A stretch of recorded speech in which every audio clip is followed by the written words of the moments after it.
Halo semuanya, di video ini kita masih akan membahas tentang tes CPNS tahun 2023, khususnya formasi dosen, Kementerian Pendidikan dan Kebudayaan. Ada beberapa poin yang akan kita bahas secara lebih spesifik, yaitu cara menghitung nilai akhir tes CPNS. Yang kedua, apakah SKB ada passing grade atau tidak? Ini masih banyak teman-teman yang bertanya. Kemudian selanjutnya yang ketiga, pendaftar formasi umum, apakah bisa mengisi formasi khusus yang tidak terpenuhi atau sebaliknya? Nah, biasanya kan kita lihat untuk formasi khusus, kadang ada dia yang tidak ada pelamar atau justru ada pelamar tetapi tidak ada yang lolos passing grade.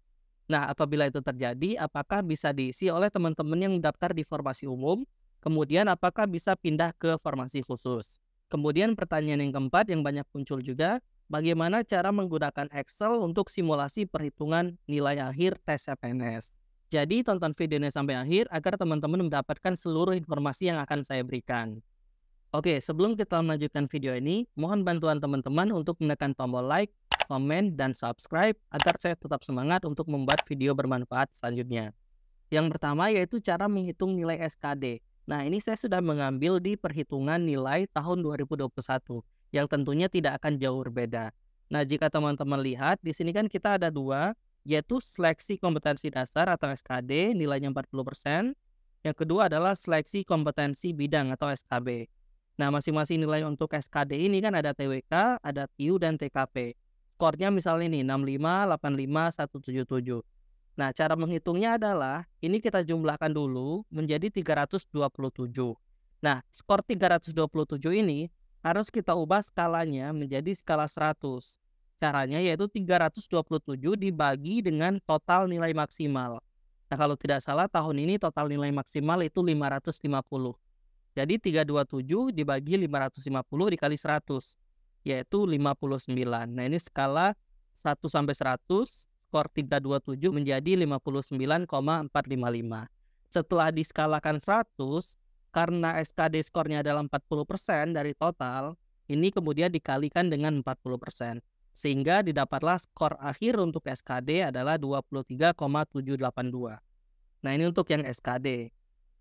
Selanjutnya kalau untuk yang SKB, di sini kalau untuk tahun 2021, dia dibagi menjadi 5, yaitu SKB Literasi Bidang Pendidikan dan Kebudayaan dan seterusnya, kemudian SKB Bahasa Inggris, selanjutnya Penalaran dan Pemecahan Masalah, yang keempat Dimensi Psikologi, dan yang kelima Wawancara. Nah, kalau di sini kan ada 5.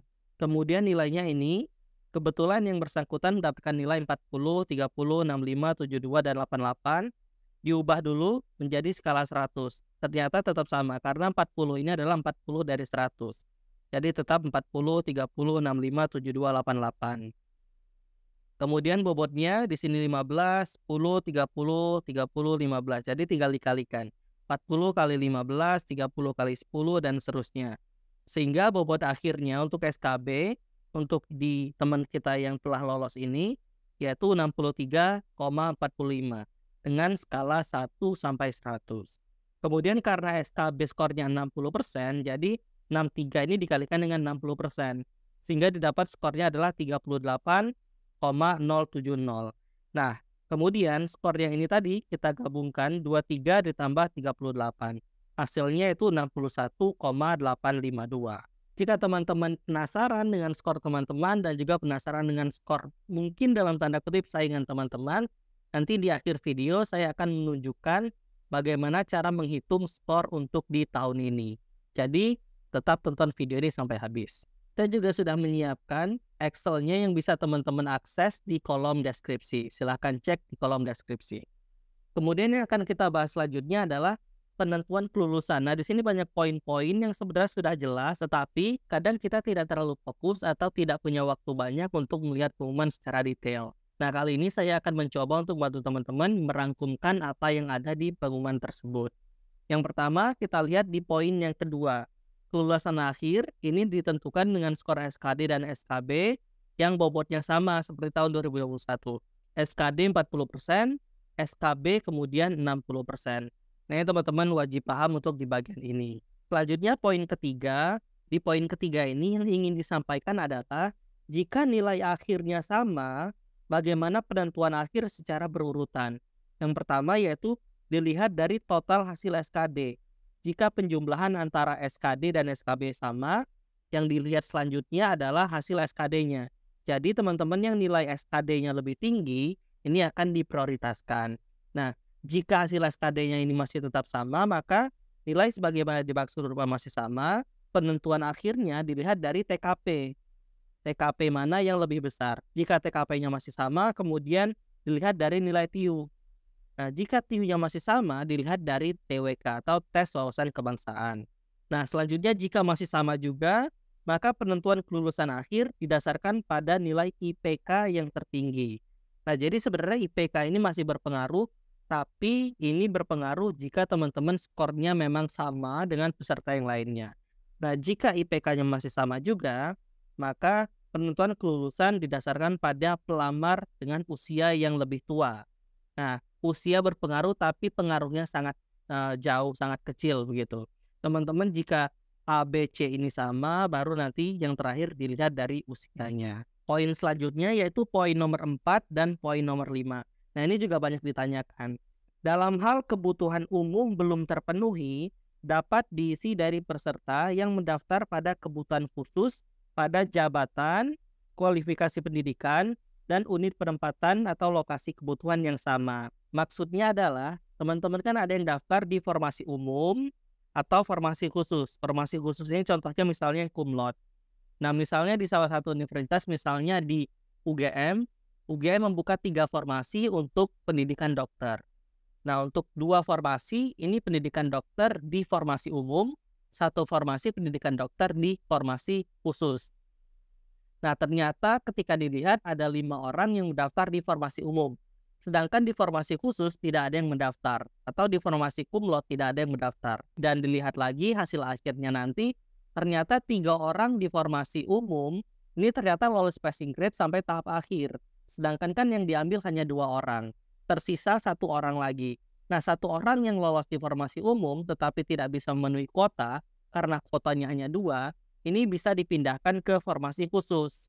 Asalkan memenuhi nilai ambang batas SKD kebutuhan umum dan berperingkat terbaik. Nah, asalkan peringkatnya masih peringkat terbaik, ini bisa dipindahkan ke formasi khusus. Begitu.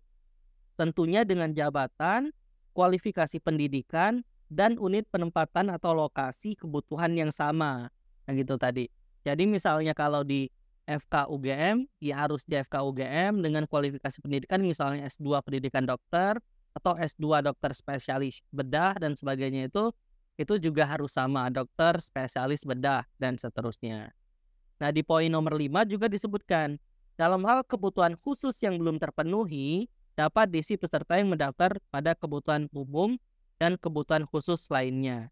Pada jabatan, kualifikasi pendidikan, dan unit penempatan lokasi kebutuhan yang sama, serta memenuhi nilai ambang batas kelulusan SKD kebutuhan umum dan berperingkat terbaik. Nah, jadi banyak yang bertanya kira-kira apakah bisa misalnya formasi khusus itu tidak ada yang mendaftar, sedangkan formasi umumnya banyak yang daftar, atau sebaliknya formasi umum banyak yang daftar, formasi khusus tidak ada yang mendaftar, apakah bisa dipindah?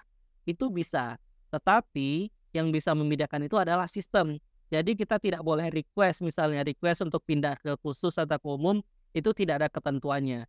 Tetapi nanti misalnya ada 3 orang terbaik di formasi umum, 2 orang itu yang memenuhi kuota, sedangkan 1 orang lagi tidak terima karena tidak memenuhi kuota. Di sisi lain, ada formasi khusus yang dia tidak ada orang sama sekali yang mendaftar, atau ada yang mendaftar tetapi tidak memenuhi passing grade, maka orang yang daftar di formasi umum ini bisa dipindahkan ke formasi yang khusus. Nah, siapa yang dipindahkan? Ya tentunya dengan nilai yang terbaik begitu. Nah, poin selanjutnya yang banyak ditanyakan adalah apakah CAT BKN atau SKB CAT itu ada ambang batas atau tidak? Nah, ini sudah saya jelaskan juga di video sebelumnya. Jika teman-teman tertarik bisa klik video di pojok kanan atas ini, nanti saya akan kirimkan linknya. Ini apakah ada nilai ambang batasnya atau tidak?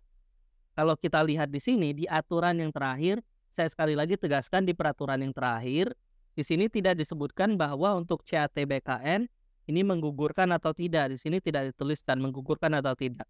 Tetapi di sini tidak disebutkan ada nilai ambang batas atau tidak. Biasanya kalau kita lihat di tahun 2021 atau tahun 2019, itu dijelaskan secara gamblang di sini nilai ambang batas untuk CAT BKN atau SKB CAT. Tetapi kalau untuk di tahun 2023 ini, di sini tidak dituliskan. Tapi sekali lagi saya sampaikan, meskipun di sini belum ada aturan resmi tentang ini, teman-teman harus bisa menyiapkan semaksimal mungkin. Karena biasanya untuk di Kemendikbud ada aturan-aturan yang memang disampaikan mendekati dengan batas akhir pelaksanaan. Bisa jadi H-1 atau H-2 untuk CAT nanti baru disebutkan bahwa ada nilai ambang batasnya. Jadi setidaknya teman-teman bisa menggunakan aturan di tahun 2021 sebagai acuan teman-teman agar nanti teman-teman bisa menyiapkan dengan maksimal. Nah, jika teman-teman penasaran dengan aturan tahun 2021 itu, sekali lagi bisa klik nanti link yang akan saya sampaikan di pojok kanan atas video ini. Jika sudah ada aturan resmi dari Kemendikbud maupun BKN, nanti akan saya buatkan videonya agar teman-teman lebih mudah memahami aturan tersebut. Jadi jangan lupa subscribe video ini agar teman-teman tidak ketinggalan video terbaru dari saya. Oke, selanjutnya kita akan melakukan simulasi perhitungan nilai total dari skor SKD, kemudian SKB wawancara, SKB micro teaching, dan juga nanti kita juga sudah menyiapkan kolom untuk melakukan perhitungan SKB CAT. Di sini saya sudah membuatkan template perhitungan dalam bentuk Microsoft Excel khusus untuk perhitungan nilai CPNS dosen di Kemendikbud tahun 2023.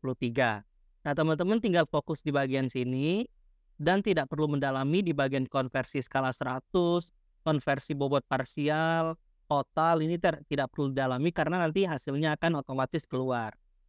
Oke, kita langsung contohkan. Misalnya teman-teman mendapatkan skor 400 di SKD. Wawancaranya misalnya kemarin alhamdulillah dapat 23 misalnya. Kemudian di MT ternyata skornya kecil misalnya 17.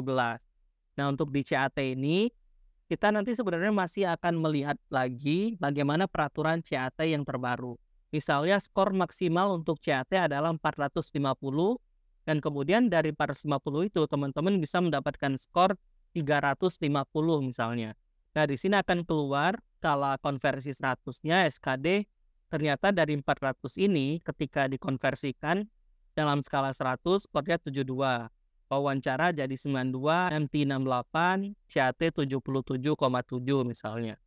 Nah, kemudian di sini langsung dilihat konversi bobot nilainya sudah ada, konversi total SKB-nya juga sudah ada. Misalnya SKD 40%, SKB 60%, dan bobot akhirnya adalah 76. Nah, skor teman-teman seperti ini misalnya. Kemudian pendaftar lainnya atau dalam tanda kutip saingan teman-teman SKD misalnya lebih rendah misalnya 350, wawancaranya tapi lebih tinggi, kemudian MT-nya sama misalnya, dan CAT-nya sedikit lebih tinggi, misal di sini 360. Kemudian untuk peserta nomor 3 misalnya SKD-nya sangat kecil, misalnya hanya 330. Wawancaranya juga tidak terlalu besar, hanya 22, MT-nya sedikit lebih besar, misalnya 19, tetapi CAT-nya ini nyaris sempurna, misalnya ada 440. Nah, jika kita lihat di sini, selisih antara skor SKD teman-teman dan skor SKD peserta nomor 3 ini cukup jauh. Ini kan ada 70-an selisihnya. Tetapi, dia bisa memaksimalkan skor-skor untuk SKB-nya. Dan kita lihat bagaimana skor akhirnya. Dan sedikit mengejutkan, ternyata skor akhirnya justru peserta di nomor 3 ini justru yang mendapatkan juara atau ranking pertama dengan skor total 78,88.